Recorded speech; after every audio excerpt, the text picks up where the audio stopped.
sais que je n'ai pas la nourriture. Écoutez le langage de la femme. Nous n'avons rien à manger, mais j'ai un peu de farine, un peu d'huile pour préparer un gâteau, manger, après quoi, moi et mon fils, nous allons mourir. C'est-à-dire qu'après cette nourriture, il n'y avait plus d'espoir. Et Dieu savait que là où l'espoir de l'homme s'arrête, c'est là où son espoir commence. Et beaucoup de gens ne savent pas saisir la bénédiction de Dieu. Écoutez, Dieu n'est pas obligé de te convaincre à tout moment qu'il faut donner $100.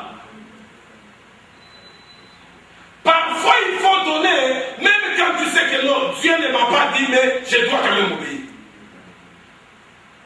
Et pourquoi nous sommes pauvres? Parce que nous ne donnons pas. Dans notre église bien-aimée, je souffre. Il n'y a que les blancs qui donnent de l'argent. Nos bien-aimés, elle est là, il est là. C'est toujours $1. Et tu vas parler sérieusement. Là, dès qu'il est en train de sortir, il te regarde. Quand même, tu dis, Seigneur, pardonne cette personne. C'est comme je vous ai dit hier, c'est un problème d'où nous venons. Moi, je n'ai jamais vu mon père donner de l'argent à l'église. Jamais, je ne l'ai jamais vu. Bon, peut-être quand je suis parti du pays, il a donné de l'argent. Je n'ai jamais vu mon père, je n'ai jamais vu mon foi, je n'ai jamais vu mon père donner la dîme. Je n'ai jamais. Personne, je n'ai jamais. Et comment moi je vais donner de l'argent à l'église?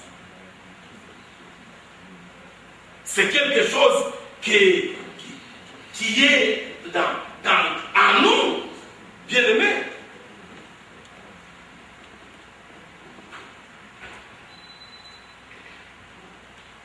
Vous savez, au Congo, à cause des souffrances chez nous, les gens étaient arrivés au point que si tu vas aller les visiter et qu'il y avait l'eau à la cuisine, ils changent automatiquement de programme, ils vont laver les enfants.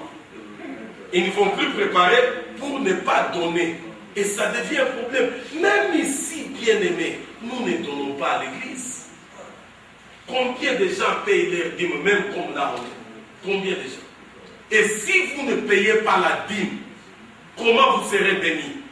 La Bible dit, vous êtes des voleurs parce que vous ne payez pas la dîme. Maintenant, laisse-moi te dire, dès que le gouvernement américain trouve que toi tu es un voleur, qu'est-ce qu'ils vont faire? Non, parle-moi, église. Dès que le gouvernement ici, quelqu'un parle-moi, il trouve que toi tu es voleur, qu'est-ce qu'ils font?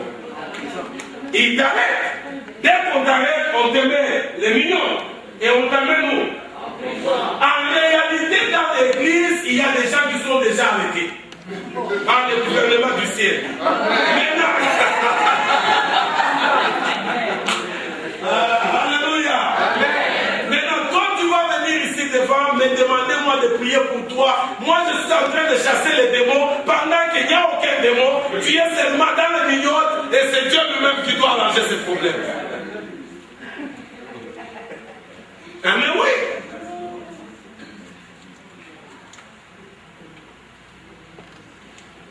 Le gouvernement du ciel est organisé exactement comme le gouvernement du monde que nous voyons. Amen. Amen. Dis-moi, qui est cette personne dans cette salle? Vraiment, si tu me convaincs ça, j'arrête de prêcher sur l'offrande, je vais prêcher autre chose. Aujourd'hui, je vais voir. Vraiment, soyons sincères.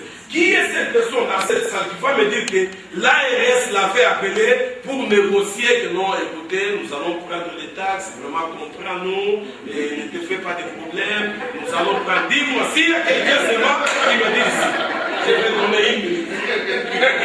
Oh, j'ai cassé. Toi et moi, tu seras spécial aujourd'hui. Donne-moi le téléphone de cet agent, je vais le féliciter et je vais demander de m'appeler aussi.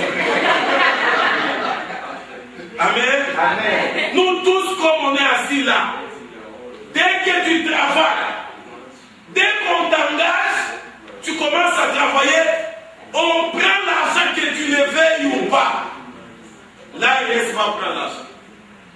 Quand moi je suis arrivé aux États-Unis, j'ai commencé à travailler. Quelqu'un m'avait dit non, pour avoir un peu d'argent, écris un. Moi je ne savais pas un c'est quoi, j'ai mis un. Et mon argent était toujours beaucoup par rapport aux autres. Et après un an, un monsieur était devenu vraiment close avec moi. Un jour, il a vu mon chèque. Il a dit, comment toi tu as beaucoup d'argent? J'ai dit, mais oui, c'est comme ça qu'on me paye. Il regarde, non, enlève les 1 là, tu as des problèmes. Je suis allé au bureau, j'ai enlevé. Bien aimé, quand j'ai enlevé, c'est comme si le diable de la RS là s'est tenu debout. Je vois seulement, il m'envoie une lettre que je leur dois $1600. Je les ai appelés, j'ai essayé de les expliquer que quelqu'un m'avait trompé. La personne là était très gentille. Il m'a écouté et puis il m'a dit, il n'y a pas de problème. La personne là n'a pas bien agi, mais l'État ne peut que prendre son argent. Maintenant, tu ne les vois pas. Tu ne les connais même pas.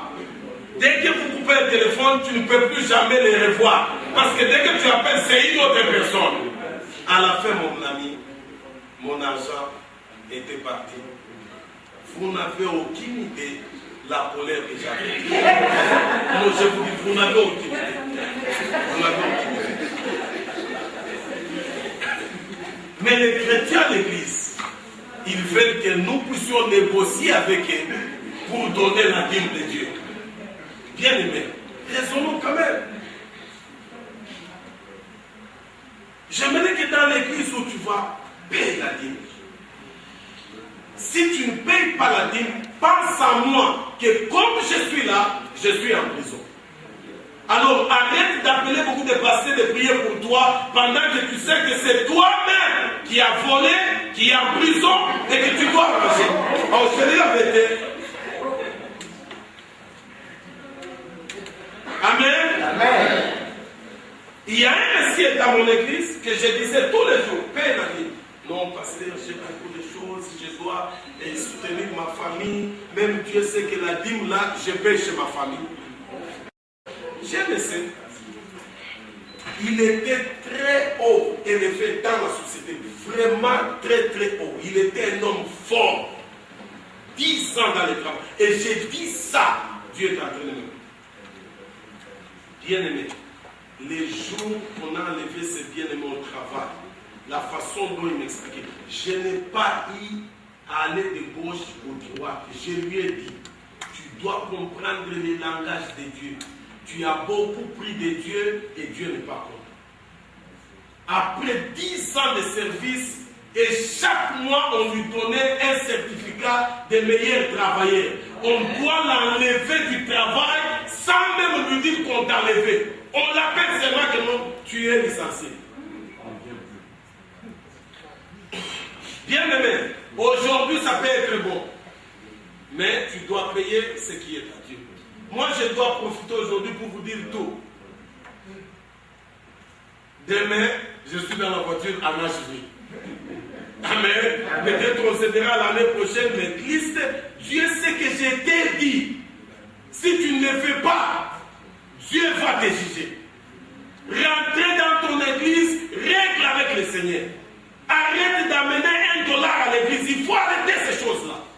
Il faut arrêter. Nous nous rendons pauvres sans pour autant rendre compte. Arrête, bien-aimé.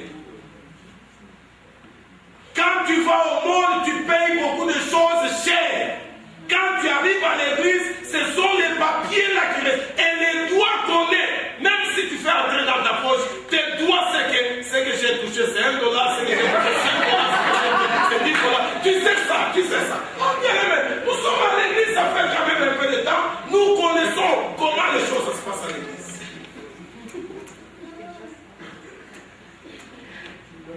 Amen. Amen. Paye à Dieu ce qu'il nous revient. Et Dieu te bénira. Amen. Amen. Je vais terminer cette partie en vous disant ci. Je suis allé en Espagne l'année passée. Et j'ai été invité dans une famille. Après avoir prêché, ils m'ont invité pour aller manger. Alors pendant qu'on était à table, le monsieur et sa femme m'ont appelé à côté avec un sachet là, très